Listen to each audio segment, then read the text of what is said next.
Hello, friends. So happy to have you here with us today at Radical Joy. If you've been here before, welcome back. If this is your first time with us, well, we're glad you're here. Each week, we're here with you talking to ourselves about things that weigh on our minds and hearts, hoping if you're dealing with something similar, we can adjust our perspectives as you listen. Hey, if you're struggling with something that needs immediate attention, please know that help is available. Just dial 988 nationwide in the U.S. to reach the Mental Health and Suicide Crisis Hotline.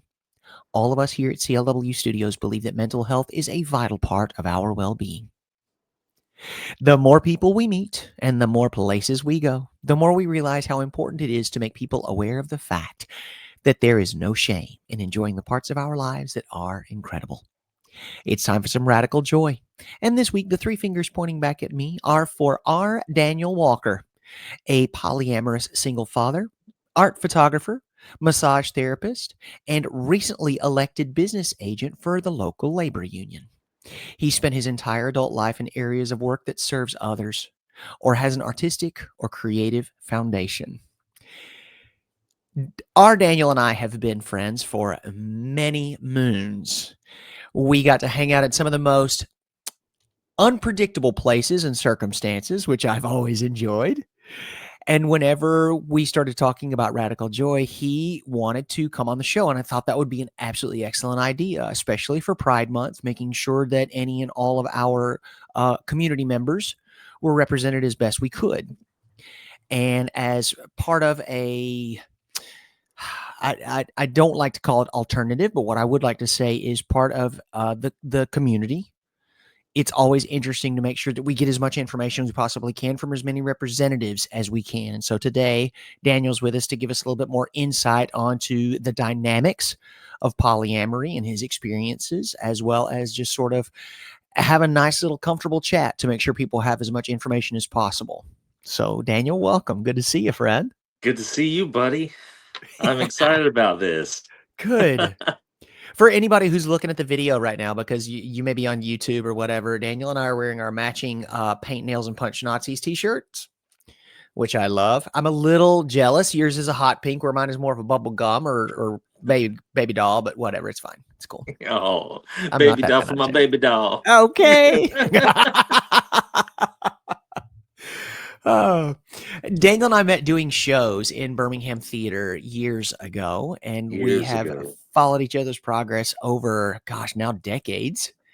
Yeah. And Daniel's an excellent photographer. A lot of the subjects that he photographs are some of the most beautiful specimens of humanity I have ever laid eyes upon. So whenever he came to visit at the tail end of the pandemic, he and I did a shoot in the basement of my North Carolina home.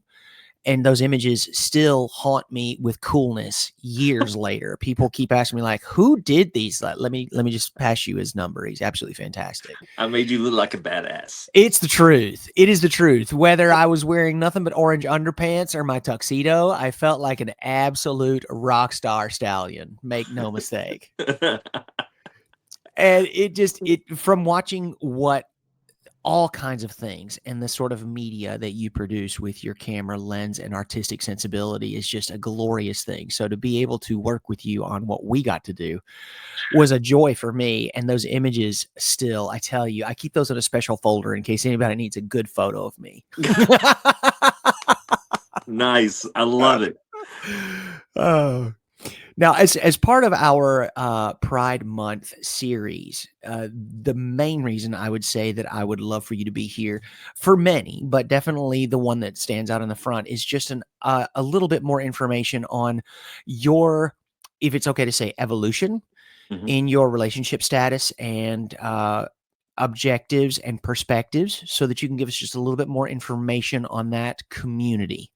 Right. I think that there are a lot of people that are looking into opening relationships, and they are looking into finding a way to navigate a lot of the pitfalls that can accompany those kinds of situations. I'm sure communication is very important, is of paramount importance. But instead of trying to infer, what I'd love to do is just sort of pass the mic to you, so you can just sort of like give us your impressions and experiences to help us understand a little bit better where you're coming from. Right. Well, first off, I just want to say any kind of like ethical non-monogamy, polyamory, there there is really no standard as to what that looks like. It is individual to between you and your partner, and you and your other partner, their partners, and so on and so forth. There's always going to be a different dynamic. If you like set a standard across all your people, it's most likely not going to work because each person is a different individual unto themselves and needs different things. So the way I look at polyamory, you have to take sex out of the idea. If you take sex out of the idea, it's a little easier to understand. You know, we have best friends, we have family, we have coworkers, we have um acquaintances that we all have floating in and out of our lives. Some that we love tremendously, some that we dislike tremendously, some that we like for little spurts of time. and then that's enough, and then we can go a little while before we have to see each other again. But each of those people in our lives checks a box, and of something we need in our life. If it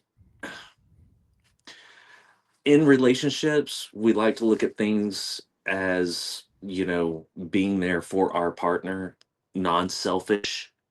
But when it comes to polyamory and multiple relationships, it really kind of has to be a little bit selfish. It kind of has to say, you do this and this and this for me, and that's good and that's enough. What you need from me, I can try to give as much as possible, but I'm never going to be able to give 100% to just one person, because there's no way I can expect that person to give me 100% of what I need. Excellent. You know what I mean? I do. So We talk if about that a lot. Yeah, so if I know that I cannot give you 100% of what you need because I'm a very different individual than you are and you have different needs than I am, and we look at those needs and we realize that some of our best friends who we are not romantically linked to check those boxes. That's why we have them in our lives. Once someone in our life no longer checks those boxes or becomes toxic, we can let that go. And that doesn't mean that it was a waste of time, you know. Um, People also look at relationships as failures because they ended, rather than say, okay, well, what did I gain from the time that I was in that relationship? Yes. What did I learn? How did I grow? Um, people don't people don't like to accept the fact that other people change when Mhm. with new information, when in a different situation. People change. We all change. Yeah, Yes. great. If you can get married in a monogamous relationship and go 60 something years with that person and that's all you need in your life, awesome. Go for it. Dude, I support it. But I can't do that. you know, I Sure. changed. Like from COVID to now, I've felt like I've lived three different lives. you know what I mean? Yeah. Um, I think a lot of us have this like pre-COVID version of ourselves and post-COVID version of ourselves. Honestly, I think that changed a lot of us in so I many think I ways. lost you there. Oh, I I think you're on a different kind of operating system. I'm losing you. I can't hear you anymore. No worries.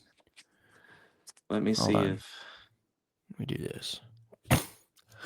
Bluetooth. No, Bluetooth didn't do anything. Check, check. Can you hear me now? I can hear you fine. Oh, damn. I lost your video or your audio, man. I can't hear what you're saying.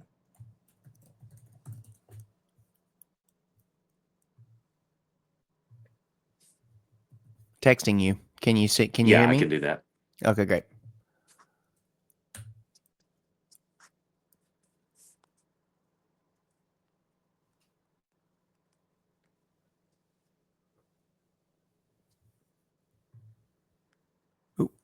Boop.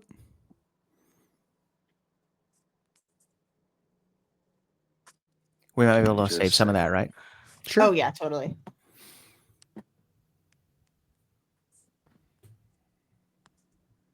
I just can't figure out. I got the pop-up message and I didn't know what it meant. So. No worries. Yeah. Safari is the Apple operating system, or it's the browser that comes on an Apple. Okay. I was gonna say I thought it was because you can get it on a PC too. I just didn't. But it's like see the default browser that they put on a Mac. Got it. You've got to download Chrome, or it's the default browser, but maybe Chrome is also on the Mac. But It's I just think I not the had to put in a default. plugin on mine. Yeah. Gotcha.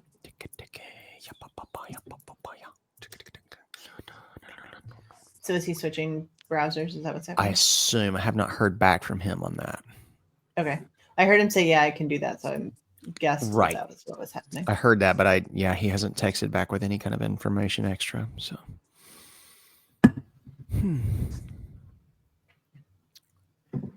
Because it said, "Yeah,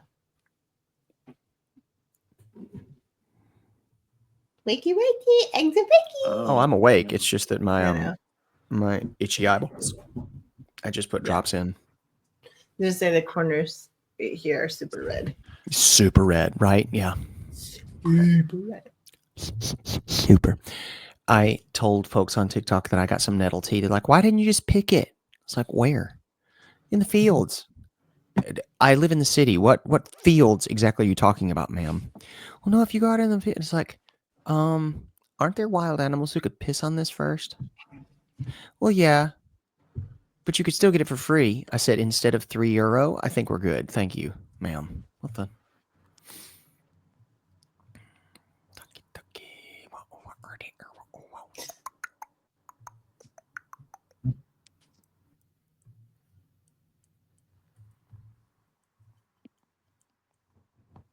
The Wolfita. Interactive music experience. Ooh. The host has not admitted our autopilot. Oh, even better. Wait, who? You or me? I didn't push the button for that. It says the host has not admitted your autopilot. Tried to Weird. join your meeting, R. Daniel Walker, on 5/19 at 14:30 to record it for you, but the host has not admitted it. Do you still want to record this meeting? Yes. Oh, it's because you hit record. That's why. It's totally up. Oh, Oh, I see him.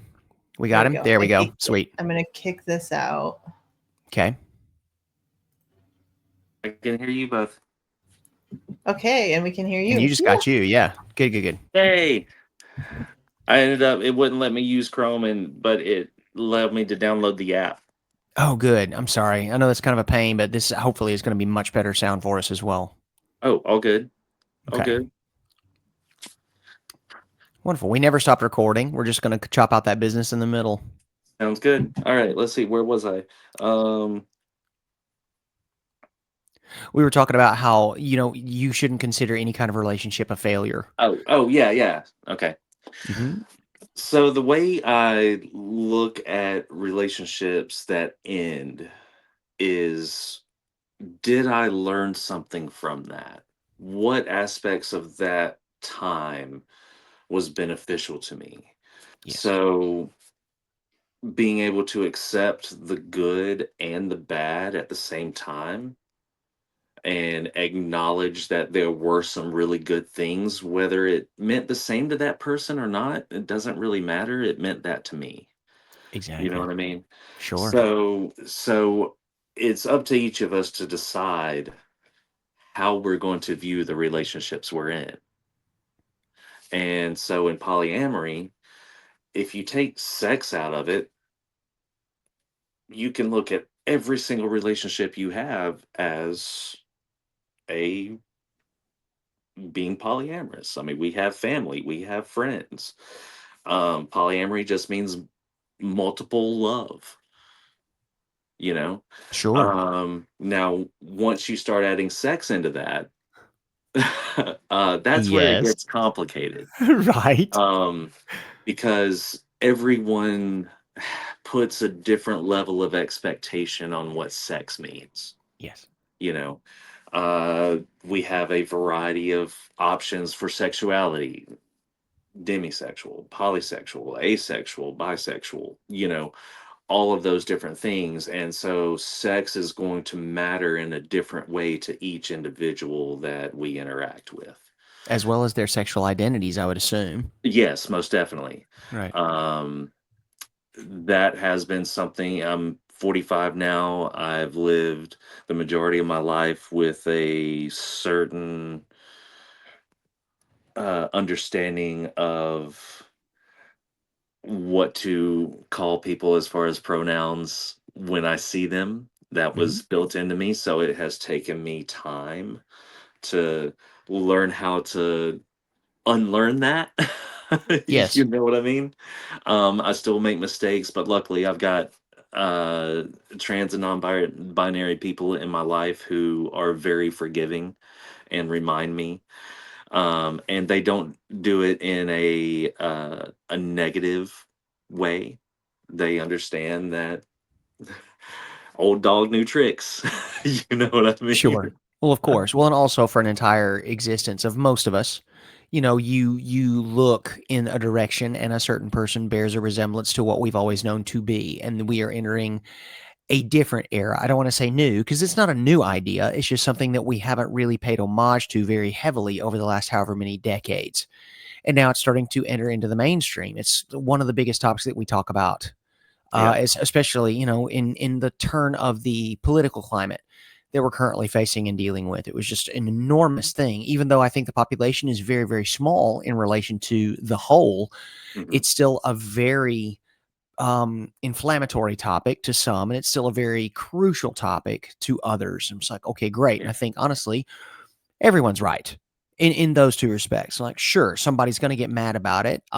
Quite frankly, that's their emotion to handle.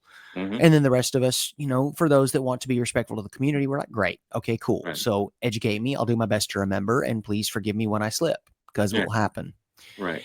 And Well, just like, and yeah, oh please. no, I was just going to say that that's exactly the same thing when it comes to uh polyamorous relationships. Any kind of relationship with a person is finding that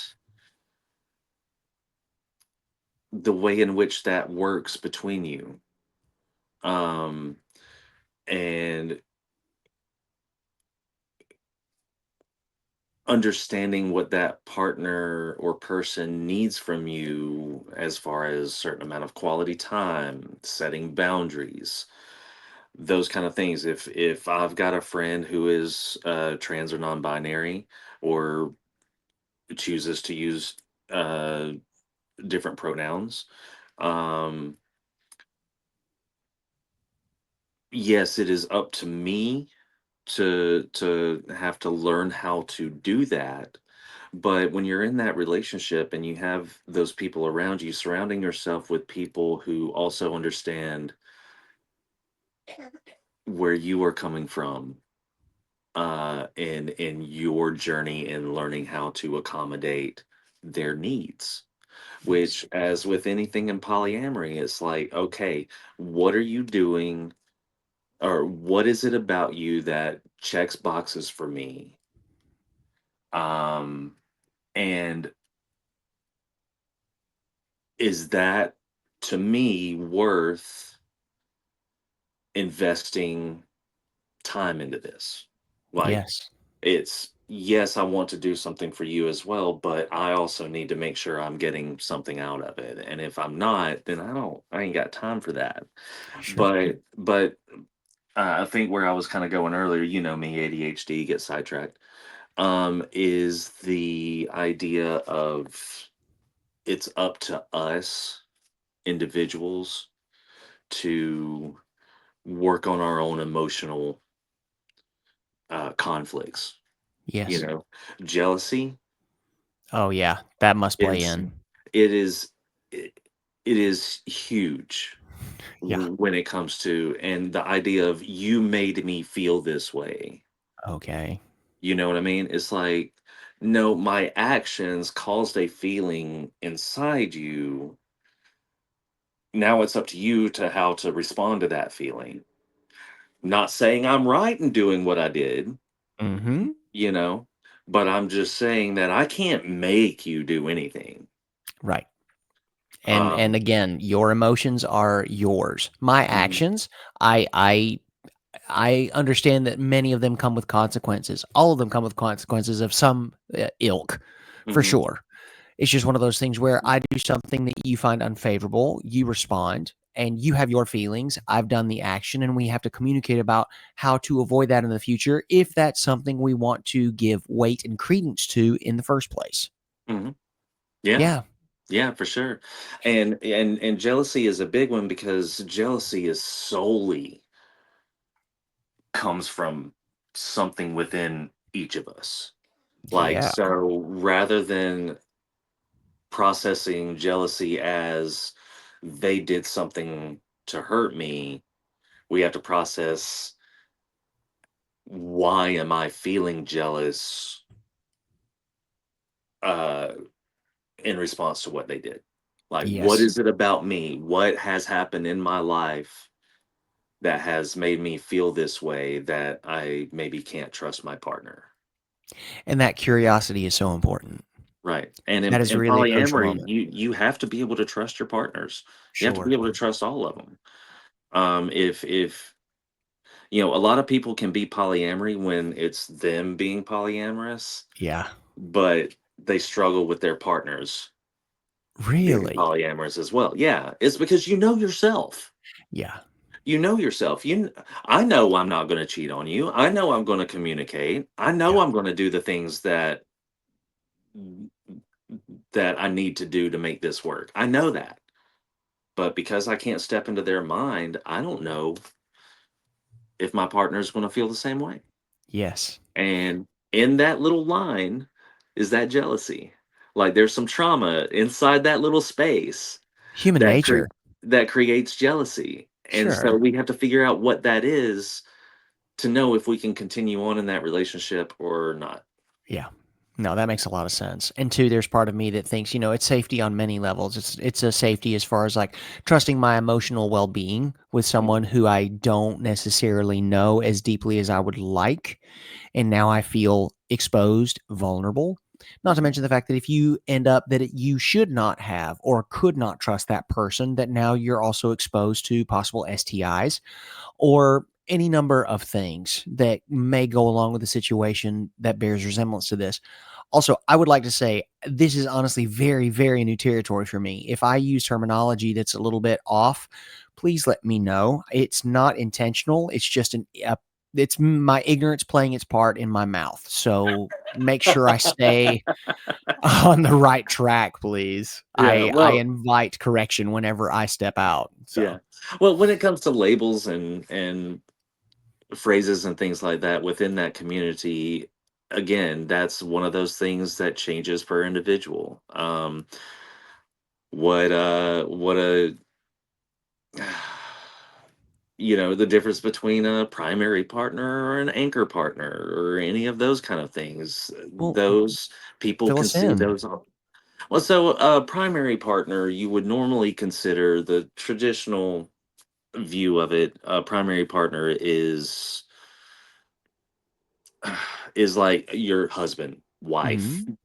uh, fiance, Spouse, partner, someone. etcetera, sure. Right, right, someone that you put in a place of.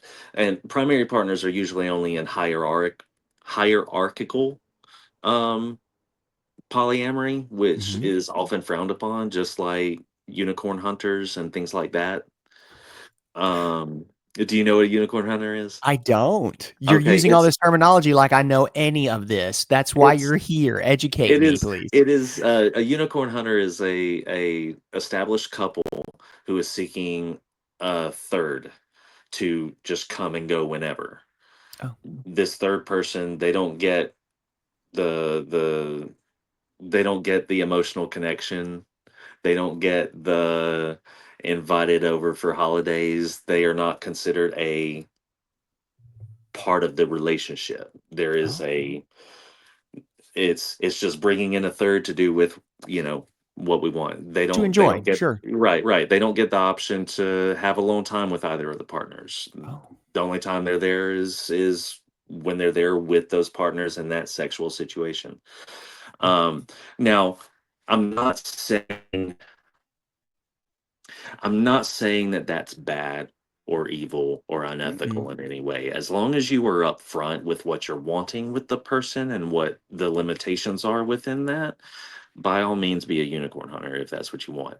It is going to be frowned on in the community because that person doesn't get any rights to that relationship Mm. with either partner. Now, stepping back to primary partner, when you're looking at the hierarchical, that primary partner takes precedence over every other partner. Okay. So if your primary partner is sick or going through an issue or has to, something that requires you to step away from a partner that you're with, usually in those primary partner situations, it's okay. I've got to leave my other partner I'm out with right now because my primary partner needs me for something, and that's my value. That's my first. That's my thing. Again, it's not unethical. Okay. It's not considered bad or wrong.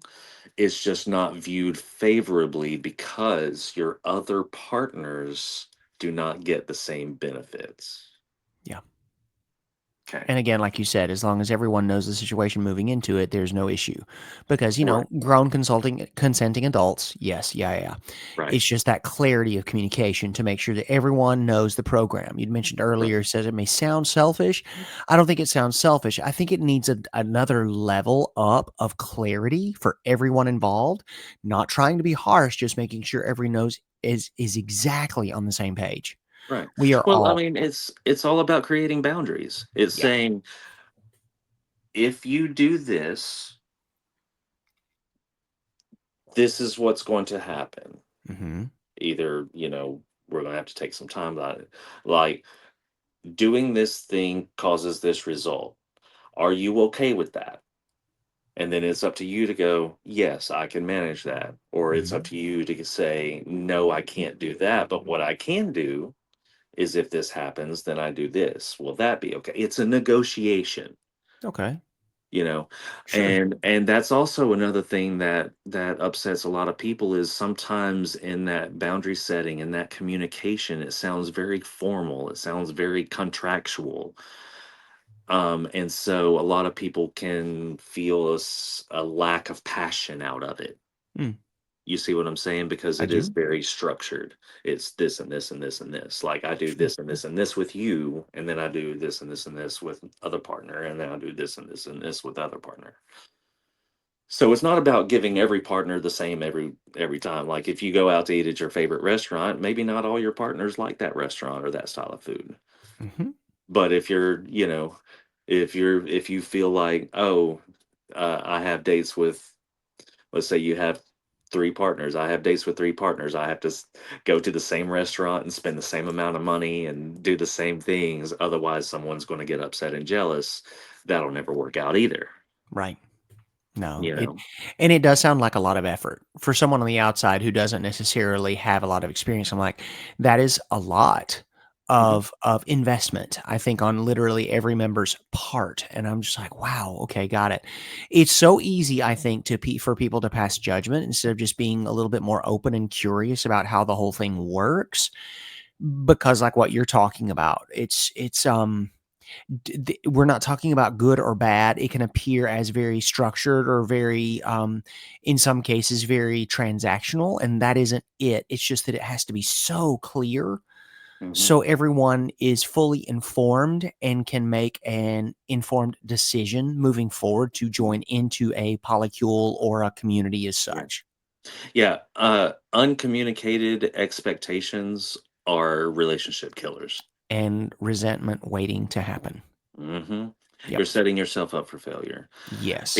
If I go into a relationship expecting this person to give me 100% of everything I need, I am setting that relationship up for failure. Correct. That is an expectation that cannot be met by a single human being. I fully believe that with all my guts and heart. Right.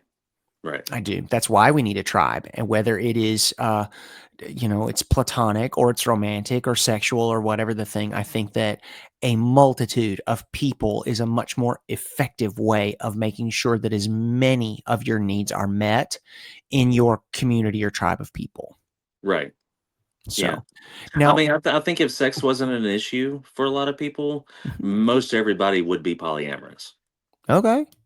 I mean, I mean, I that's just a personal opinion because I mean, if you take sex out of it, mhm, then there's no difference between, your romantic partner and your best friend. Your best friend gets hurt and is in the hospital, you're going to drop everything you do to go to them, sure. you And I know? think that's a really interesting way of looking at it. And I believe that. And I think that there are a lot of things that we could look at in such a way. If all relationships were non-sexual, like what you're talking about, yes. If if envy wasn't something, Mm. if toxic masculinity wasn't something, if toxic femininity wasn't something, there are a lot of things that play into this that make things difficult whenever it's just human nature and just trying to be supportive and good to one another that could make a whole lot of difference. Right. I mean, and I deal with jealousy. Okay. Everyone does, but Sure. especially in polyamorous relationship. But where I look at the jealousy is it's not I want to do this with that partner who is getting this opportunity. It's like I'm not envious of. It's like I want to do that too, whether it's with that partner or not. Yeah, You know what I mean? I It's do. it's the, oh, that sounds like fun. I want to do that. Yes. you know, and I'm kind Sure. of jealous that I'm not getting to. But I'm Right. not upset with that partner for doing that thing. That's You know what I important. mean? It's Sure. more of a fear of missing out. Yeah, It's and a FOMO FOMO thing. can be sorted because we're all grown adults with adult money. So if we wanted to do something like that, we would either find another time to go do that activity with Mhm. that person or find another person to go and do that activity with us. Right. There are a Right. So million different choices and ways to handle something like that, I would assume. yeah, yeah. Well, I mean, like take your birthday party, for Mm, example. Yeah, I've got a job that allows me to go to it. Now, I'm making really good money. I'm grateful for it. It is giving me a lot of opportunities to do things that I've never had the opportunity to do. Um, and also at 45, I'm realizing that the odds are there are more years behind me than are ahead of me. mhm. And so why not take this opportunity to do those things? Agreed. So it's the same thing in polyamory. Why not take the opportunity to build connections with people, whether they turn out to be a romantic relationship or not? Yes. Taking that opportunity to connect with another individual mentally, emotionally, sexually, whatever it is, that is what I thrive on. Wonderful. Now, please explain to me the one term that we haven't covered yet. You mentioned it, but I didn't get a definition on anchor partner.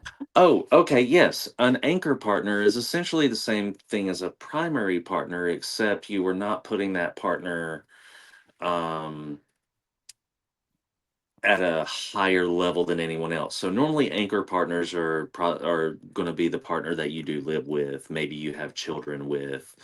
You have investments combined. You're in a committed relationship with that partner, but both of you understand that your other partners are just as important, Okay. are just as valuable. So that anchor partner is not considered at any higher level of importance than your other ones. Great. And also no lower. Or yeah, and no lower. Right, Sorry. right. I that may seem so obvious to you. I'm so sorry, but I just wanted to make sure that I was on the right path with that. It's like, No, so no, no, no. literally You are okay, right. I great. mean, it's the same thing of, we can't measure love. We Correct. can't get a cup and say, I'm giving you 2 ounces of love and I'm giving you 8 ounces of love. You Yeah. know what I mean? You can't measure it. So, one of the things that just really grinds my gears is when people will be like, oh, you don't love me enough. It's like, well, I mean, how do you measure that?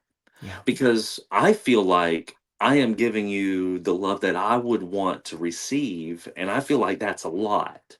Yes. But for you, like, if you don't feel like you're receiving the amount of love that you need, like, what can I do?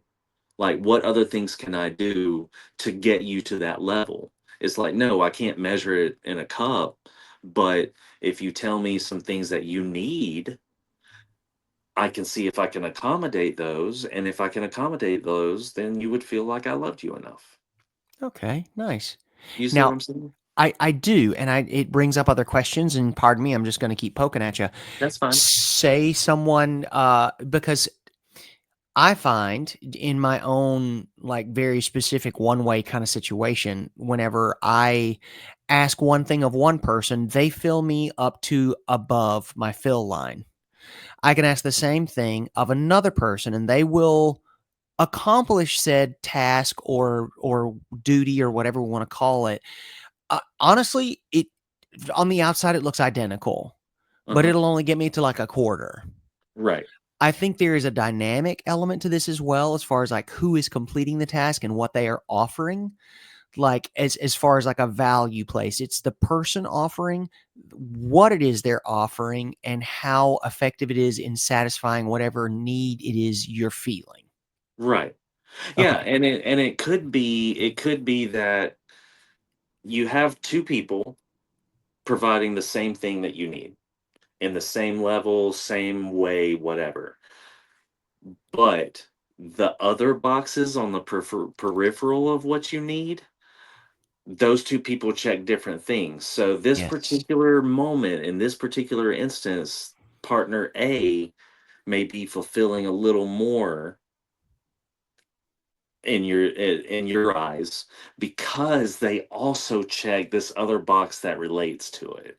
Yes. Whereas this partner is doing the exact same thing, but it may not feel as deep because the boxes that they check may not be adding to that situation. They carry a different relational weight. Yeah. Yeah, Yeah. yeah, yeah. Okay, yeah. No, that makes sense. But then at the same time, let's say you have another thing and you have those two people here and they do both doing the same thing. Now partner A is not meeting or is not exceeding that goal, whereas partner B is exceeding that goal because of something else on the periphery. Yep. No, that makes a lot of sense. It just honest to goodness, it feels like a lot of romantic accounting. It is. It is.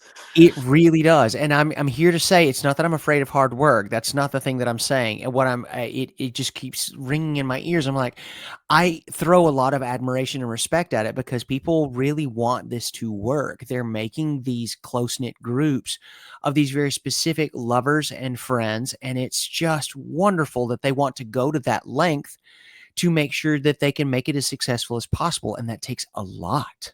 Right. Yeah. But Nice. but see, particularly in this moment, like I don't see you as any different from a romantic partner that I may have because we've built an emotional foundation over 25 fucking years Right.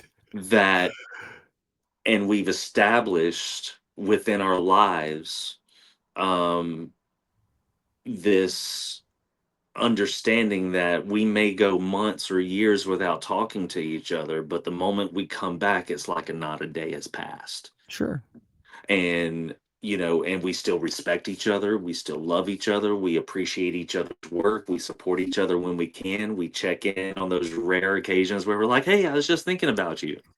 Yep. Um, but that doesn't make you, I mean, even if we go months or years without talking, that doesn't make you any less important in my life than someone I'm currently in a romantic relationship with. You know Right. what I mean? I Like do. if I'm with a partner and we're sitting here watching a movie and you were to text me and be like, "Yo, I need some Daniel advice right now." It is understood that since you and I don't talk every day, I need to take this moment. You Sure. know what I mean? I do. No, that makes all the sense in the world, of course, So because if it you is one of can those things. Go ahead, Yeah, sorry. so if you can look at all your relationships in that way, it becomes a little easier. Is I when you agree. is when you also start putting expectations on yourselves like, okay, well, I talked to this partner for 2 hours today, then I need to call my other partners and give them 2 hours. Okay. And then you're like, okay, now suddenly I've had an 8-hour day of talking to all my partners and I'm exhausted. And that's When just talking to partners. That's not Right. even including the rest of your natural life that goes along with it. Right. But what we didn't think about in that situation is, what did those other partners need? Did they need those 2 hours at that moment? Maybe Yeah, not. So right. you just gave so much energy to something that didn't need to be given, that would not have changed their feelings towards you in the least, but because you feel like you have to give every partner the exact same thing, That makes a lot of sense. That's you and know? it's it goes again back to the clarity and communication situation. This is what I did today, and I'm feeling as though that you deserve this as well. I'm checking in to see if that has the same value with you as it did with this partner. Because before I go off on a 2-hour thing that you have no desire or time to listen to, Right. I figure it's probably best I should check. Yeah. I have the desire to make sure you feel validated. And if you don't have 2 hours to spend with me right now, I get that too. I'm just making sure we're all on the same page here. Yeah, Yeah. got it. Yeah. I have a long distance partner. We schedule our phone conversations Sure. because they have a 7 to 4, or yeah, 7 to 4 blue collar job that they do, and so they're up really early. I'm not a morning person, Okay. but by the time they get home, they're exhausted at the end of the day. Yeah. So they may not want to talk. Now, sometimes they do. They'll call me up, and the same thing. I'm sure I've told you this before. If you call me and I answer, that means I can talk. Yes. If you call me and I don't answer, that means I can't. And so they understand that. But if they really need some time, if they really need that quality time, that love language, Mm-hmm. they will say, "Hey, do you have an evening in the next couple of days that we can have a phone conversation?" Yeah. And it's not a, "I need to talk to you about something, you're in the principal's office." It's I understand the requirements on your time and on my time, both emotionally and physically. And so I want to give credence to that. So we set a time that we call. Wonderful. Now, that conversation could last 30 minutes or it could last 4 hours. We don't block it in that way. Mm-hmm. Or we'll get on and be like, "Yeah, I only got 30 minutes, but what's up?" Or, Sure. "Yeah, I've got 2 hours," or, "Yeah, I'm really free." And they're like, "Well, thing." But it's really great because then I put it in my calendar. And then me, as a who hates talking on the phone, I can deal with whatever I need to deal with throughout the day's time to get that off my brain so that I can give full 100% focus and be present with this partner during this time. No, that sounds great. Simon Sinek, it's start with why. Have you heard of this guy? He Mm-mm. does a lot. He does some amazing work with things like that, as far as like prioritizing and streamlining life, not to make it any less valuable, just to make certain things as your more important focal points. And he says the thing that he has developed a sort of not really a system, but a way of talking about exactly what you're mentioning is like, do you have 8 minutes? Mhm. 8 minutes is what you need. And that's like literally the phrase. It's just like, I don't need much, but I need somebody to listen to me for 8 minutes. Are you going to be that friend? And I love that because it tells everything you need to know because you've already set up that deal with someone who's really important in your life. And you're like, you're my 8 minute friend whenever I need something. And I don't need a lot, but I need something right now. Yeah. And it's a wonderful thing. So you can go ahead and sort of like preface in case of emergency break glass sort of situation. Right. I'm about to use that little hammer. Okay, we good? Great. I need 8 Right. and I'll be ready and I'll be done. So yeah. Right. No, it it sounds honestly just like putting high value on a lot of friendships, and some of them just happen to come with sexual benefits. Yeah. And sometimes they don't. I mean, I've got 3 long distance partners right now who I put emotional, intellectual, and quality time into, um, over the phone or through text message or whatever. But because they all live out of state, it's not something we can just, go hang out. Now, Sure. if we're in the same vicinity, there's likely that a physical intimacy level can be added to that. But at the moment, that's not our goal. Okay. You know what I mean? The Sure. goal is not to get to a sexually intimate place.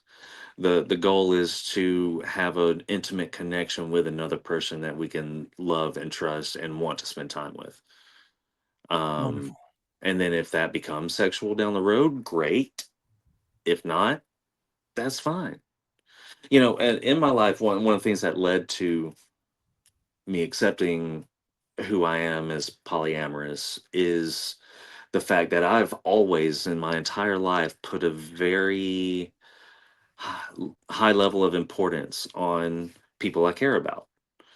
And so whether they're uh, male, female, trans, whatever, um, I've had monogamous relationships in the past that have struggles because I've got a best friend who happens to be a female Sure. that I'm giving time to, that I am hanging out with.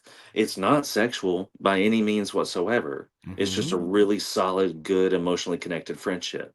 But that jealousy,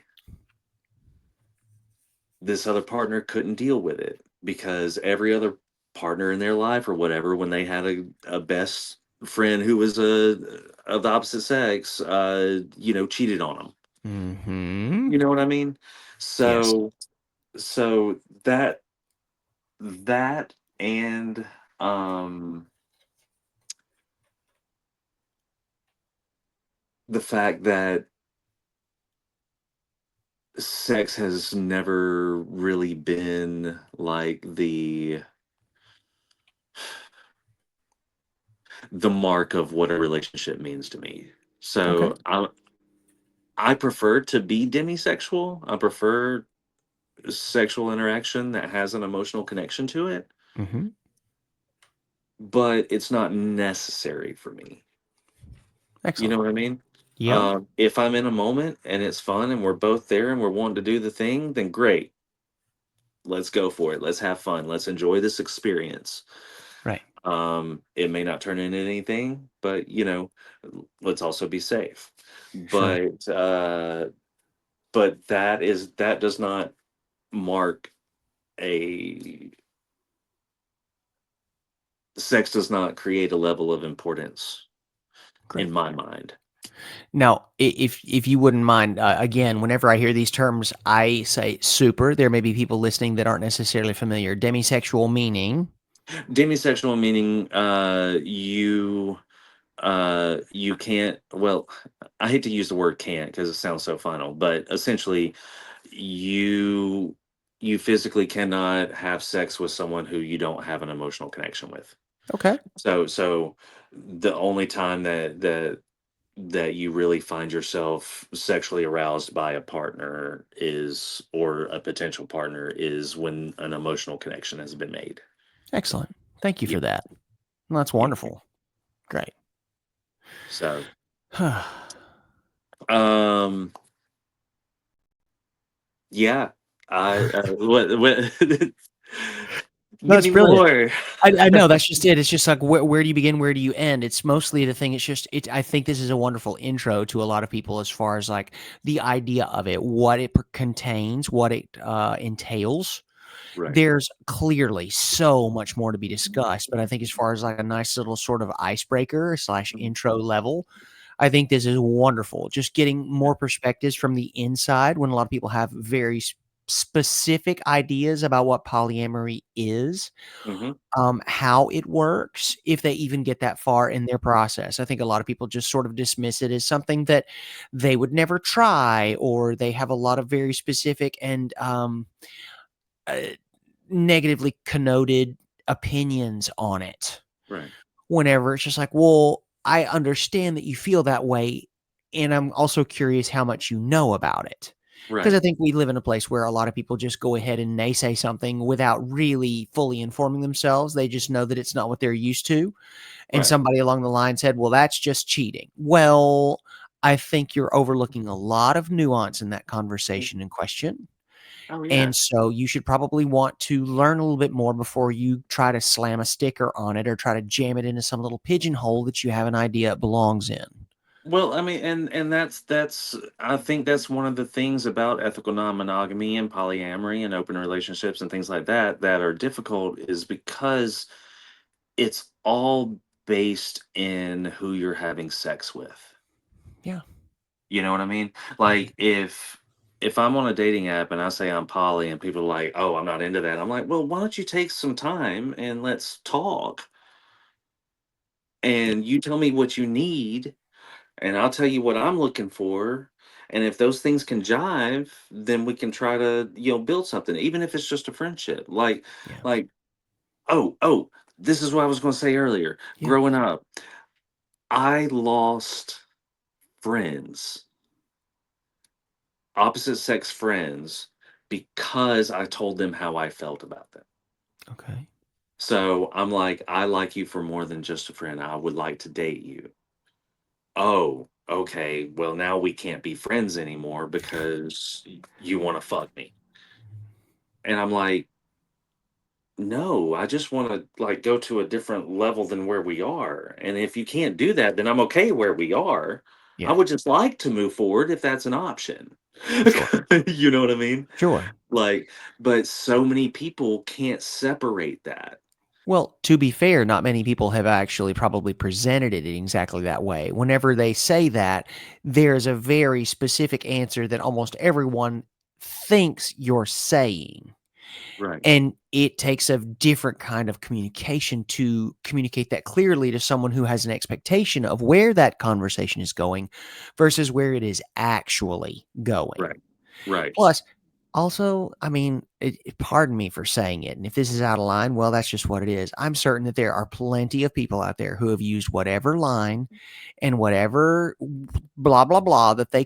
can to get somebody in bed Yes, of just course. because. And so they are the ones who got to quote unquote enjoy the spoils of the labor while instilling trauma and distrust in this person so that whoever comes later is not going to have as open a mind. Oh yeah, there's always going to be people out there who take Sure. advantage of people and use that for their own selfish goals and desires, and then then it's up. Unfortunately, I mean that's going to happen, but it's up to you as the person who is on the receiving end of that to decide whether you know you want to continue in that Yes. or continue in that style of relationship and let them go or say oh all poly people are just cheaters and want to it's an individual choice. It's the same thing. It's like, yes, you feel an emotion due to an action that somebody made. Now it's up to you to decide how you're going to respond to that. And if you're going to respond to that with turning down every single person who comes to you, then I mean, fine, do it. That's your life. Make that choice. But from my perspective, you are missing out on a really interesting opportunity to get to know somebody. Yes. Agree. And to be fair, I think that there are a lot of people out there who have grown so callous that they just don't choose to see it that way. Right. They're like, well, there'll be plenty of others because we do have such an easy time on the apps or whatever it is that there are millions of fish in the sea, or so we've been told. And they, in order to streamline a process that can be very frustrating and angering and disappointing, they're just Right. like, no. Right. And Oh, that's it. but well, you look at all those people who, when they're single, they're dating two or three different people at the same time, trying Sure. to kind of, whatever. But then they commit to one of those and then drop everyone else. Yes. It's like, why? Like, You, what was it about those other three people that allowed you that you within yourself are like, okay, they're not good enough to be part of my life anymore because I'm committing to this person. well, and also that may have a lot to do with your partner as well. Uh-huh. Yeah. Because if they're not open, if they're not fully welcoming of the situation, that is very Yeah. much it because they've prioritized. Yeah. It's like, who is the one that I can't afford to lose? Right. And if they force me to lose the others, am I still willing to do that to stay with them? Yeah. Yeah. Oh, it's the same thing in the photography industry. Okay. It's, I've worked with hundreds of different models. Um, and there have been some models who I've worked with and we've created some of the most amazing art I've ever made. But then they get into a relationship and now their boyfriend doesn't, want Go look at them. her naked. Yeah. Right, right. No one else can look at this. I get the, hey, can you take my pictures off of your Instagram because my boyfriend doesn't like other people seeing it, whatever. And I'm like, you are really giving this other person that amount of power over you. Mhm. you know Well, and I, and and I get that. Oh, I'm sorry, I can't shoot with you anymore because my boyfriend wouldn't like it. It's like, no, no, no. Are you making that choice because you don't want to shoot with me anymore because you want to give that to your partner on your own, or are you doing it because your partner's making you do it? I I'm agree. like, I I'm agree like, wholeheartedly. I'm like, own your choices, no matter what they are. I'm Yes. not going to judge you, but No. just don't do it because your boyfriend doesn't like it, especially if you have a deep down desire to want to shoot, but you don't feel like you can because it'll upset your partner. Shoot, Right. fuck And that, man. and also, like, have you seen Schitt's Creek? Have you ever watched that show? Yes, I love that show. Moira Rose, and she's talking to Stevie, and she's like, "Take a million naked pictures of yourself when you're young and beautiful," and it just cracks me up because I think of that whenever you're talking about these women who take these photos or these people. I don't want to just narrow it down to them, but like Right. people who take their photos with you, and you make these incredible images of them, and yes, they are very sensual, and in some there are significant amounts of stunning beauty and nudity, though they're, definitely taken care of so you don't get in trouble with Instagram. And then for whatever reason, you have an agreement with this person that this is going to be the thing. Mhm. And then they get in a relationship with someone that you had no authority in selecting. And now Right. they are enforcing some sort of thing on the deal that you have between this model and you as the artist and creator of these images, and you're just supposed to drop everything and be okay with that and just say, oh, well, because Chester doesn't think it's appropriate, let me remove this incredible art from my platform. Right. No. How about that? I've thought Right. about it. The answer is no. Thank you. Right. Yeah. No, I have oftentimes in some situations have said, you can buy the rights Oh, absolutely. now, Because that still because deserves, it's a yeah, transaction at that point. yeah. So if I pay a model and I shoot, then the rights are exclusively mine, like totally, completely. They don't have any obligation to any of the work, any financial compensation because I've already paid them for their time. Hmm. Um, Now I still send, if I shoot with a travel model and I pay them, I still send them images because I want them to post them on their Of socials. course. So, I mean, part of what I'm paying is your visit for Exposure. is your exposure. Yes. Um, but the majority of my work I've done is trade, meaning that we both put in the time, Hmm. and so you get the edits as much as I do, and you can use them how you want to, and I can use them how I want to. And Um, that's the thing. right. That And is the crux. so usually it happens when those people that I've done trade with come back and say, "Oh, I'm in a new relationship now, and it's da da da da da." The only time I'll remove something without any question is if someone got a new job and it was going to harm their livelihood. Sure. That I understand a If that's lot the more. case, then I understand. I'll take it down. But if it's Right. just because your boyfriend don't like the fact that you took nude pictures, Tell uh-uh, him to no, grow up, please. exactly. Could you Now, please be a grown ass adult? if this becomes an issue and he still wants it done, then he is more than happy to pay for those royalties, which are going to be significant because I gave you a shit ton more images than you would have gotten had you paid for it. Yes. So, so I've thrown out, big numbers, and there's only been one person to pay it Great. out of I the 8 or 10 people that have asked me to remove stuff. They were I like, fully no, support this. I right. get behind this so hard because that was the deal from the beginning, and that's Mhm. just it. Adults make decisions, they have repercussions and consequences and outcomes. Mhm. If you want to change those in the future, you have to come up with the means of procuring it. Mhm. Got to Well, yeah, change I it. mean, Yeah. it's any sort of boundary. This one's just happened to be a signed contract, you know? Yeah. Boundaries can change, contracts can change, but you have to come up to it and say, "I want this to change." Okay, well then let's negotiate this. Of course. Um, we had this contract. I have access to these images. I own the copyright to these images. These are my images. You have the right to do with them as you wish. If you don't want to post them, fine. Mhm. But that doesn't mean I can't. Exactly. Exactly, yes. And that's it, and I love it. Oh Right. my god, yeah. Daniel, buddy, thank you so much for joining us here on Radical Joy. Dude, I it really has appreciate you been coming a to be with pleasure. us. So, take good care of yourself, pack your bags, get ready, we'll be seeing you in just a couple of weeks. Yeah. See you, buddy. Alright, bud. All right. Bye. If this is your first episode, welcome, friends. We're so happy to have you with us here at Radical Joy. If this is not your first episode, welcome back. What a wonderful compliment that you have come back to share this half hour or more with us during your incredibly busy week. We know how valuable your time is. Thank you for spending part of it with us.